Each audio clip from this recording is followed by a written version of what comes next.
This 1923 character had the satisfying ending we wanted for Alex Dutton, and I'm glad she got it.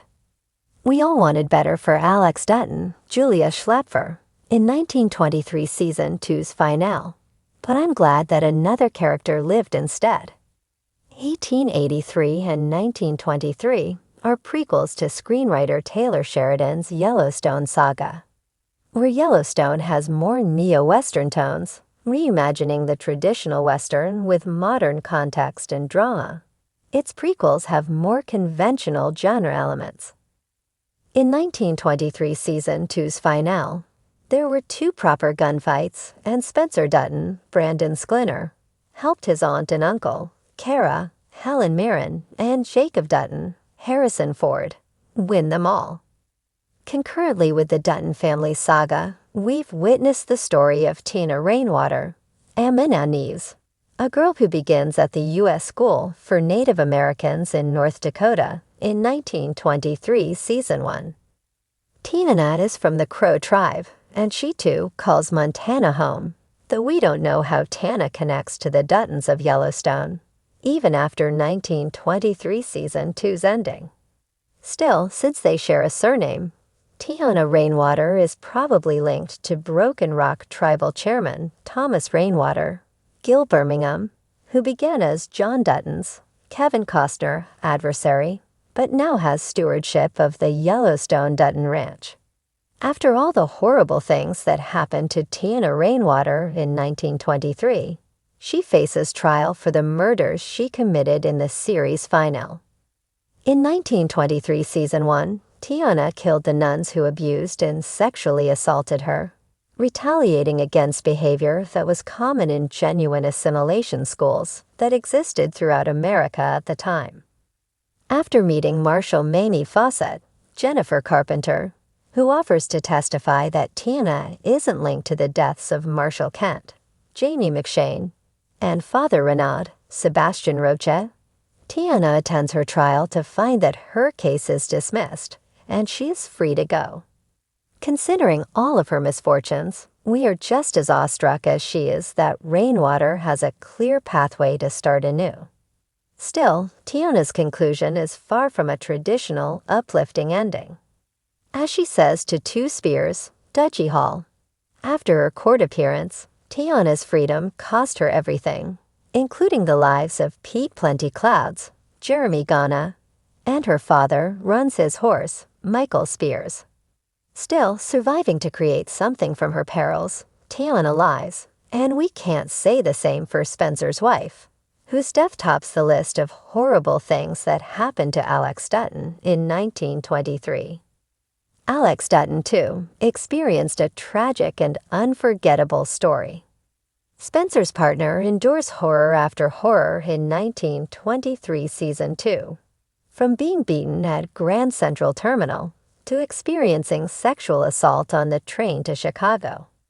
While she faced challenges from the start, Alex has a particularly devastating story in 1923 Season 2. That said, I expected more wins for Alex in the final to balance her heartbreaking journey. Instead, Alex ultimately experiences another tragedy in the end, dying of frostbite after delivering John Dutton prematurely. In contrast, Tiana Rainwater lives to redeem her awful 1923 story. While I would have loved to see Alex survive and meet Spencer's family, reflecting on 1923 Season 2's finale, I was glad that Tiana Rainwater got 1923's happy ending. In Taylor Sheridan's Yellowstone stories, happy endings are hard to come by, and only so many characters can get one. That said, Tiana getting one of 1923's better endings was important because a resilient conclusion for Tiana helps to rethink preconceptions about the American West. Native Americans have traditionally been misrepresented and underserved within the Western genre, and Tiana's story paints a more complete picture of what their life was like. In traditional Westerns, Native Americans like Tiana are the villains, and there's rarely an explanation for their hostile behavior. While Tana is indeed hostile in 1923, her boarding school arc explains her motivations, showing the authentic assimilation practices happening around the United States in the 1920s to eliminate indigenous culture. We see this in Sister Mary's Jennifer L. attack on Tiana for speaking her language, and the deaths surrounding Rainwater. From the beginning, contextualizing Tiana's plight in 1923's Season 1 story, Sheridan helped to undermine the narrative perpetuated by film and television that Native American aggression is unwarranted. Along with being associated with unhelpful tropes like the tendency to act with unwarranted hostility, Native Americans are often relegated to the background in Western stories, with the genre benefiting from their aesthetic, but not their stories. Taylor Sheridan subverted expectations for a Western tale by making Tiana a main 1923 character, bringing a Crow story to the foreground, and making it a central thread of 1923. Sadly, Western stories also typically killed or disappeared indigenous characters, and 1923's finale breaks these tropes with Tiana's story continuing. In that case, I'm glad Tana got 1923's happy ending. The Yellowstone universe doesn't often hand out happy endings. Loss, hardship, and moral ambiguity are hallmarks of Taylor Sheridan's sprawling saga, and fans of 1923 have braced themselves for heartache from the beginning. So when Alexandra Dutton, née Alexandra, appeared like a bolt of light in Spencer Dutton's war-darkened world, we feared the worst. How could a woman so vivacious, so modern, so fiercely independent possibly survive in a world so intent on devouring the good? And yet, she did.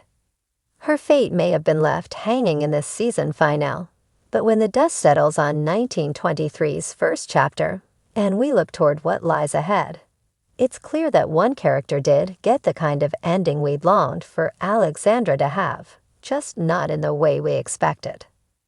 That character is Zora Whitfield, and her arc reflects exactly the kind of satisfying, self-actualizing conclusion that Alexandra deserved, and may still find. Zora was introduced late in the season, a seemingly peripheral character with a glimmer of something more. She was the widow of a banker, left to fend for herself in a society that prized wealth over wit and men over merit. At first glance, Zora seemed like a set piece. Another wealthy woman navigating the shifting sands of the 1920s. But Sheridan had more in store for her. Like Alexandra, Zora was a woman born into privilege, but burdened with expectations she never asked for. Also like Alexandra, she chose to shatter them.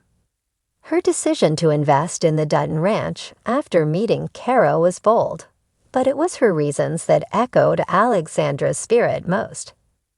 "I spent half my life being spoken over," Zora said in one pivotal scene, standing against the rugged backdrop of Montana. "I'd rather lose everything on my own terms than live in silence on someone else's." That line could have come from Alexandra herself.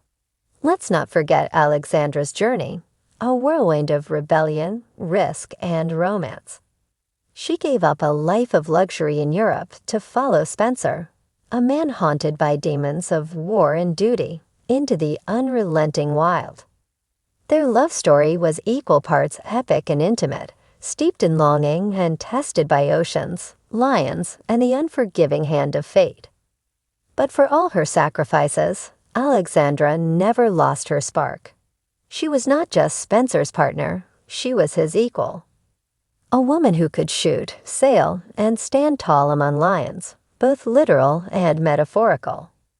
That's why fans ached when Alexandra was pulled away, when the immigration officer on the dock, with bureaucratic coldness, denied her entry, and, symbolically, stripped her of the future she'd fought for. It felt cruel, even by Yellowstone standards. But Zora's triumph gives us a parallel and a promise. Where Alexandra was separated from the man she loved, Zora carved out a life without one. Where Alexandra was stalled by external forces, Zora bulldozed through them. She bought land. She hired men. She made enemies. And she smiled while doing it. In the final moments of the season, Zora stood overlooking her piece of the frontier, not as someone's wife, or widow, or ward, but as herself. Her name on the deed. Her boots in the soil. Her destiny her own. It was in many ways the ending Alexandra deserved, and perhaps still will get. Because Zora's arc wasn't just satisfying, it was hopeful. It showed that in the ruthless, blood-soaked world of 1923, women could survive. Thrive even. Not just by marrying the right man, but by choosing their own path, their own terms, their own worth. Alexandra, should she manage to reunite with Spencer, could be even more powerful than she was when she first left Europe. She may not need to follow anyone anymore. She may lead.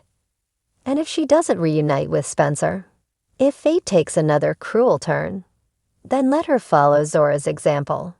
Let Alexandra buy land, build a life, raise hell. Let her become the mythic woman of the West, one whose story is no longer tethered to a man's redemption, but driven by her own vision. The satisfying ending we saw Zora receive is more than a bow on a side character's story. It's a glimpse into what's possible in this universe when women refuse to be sidelined.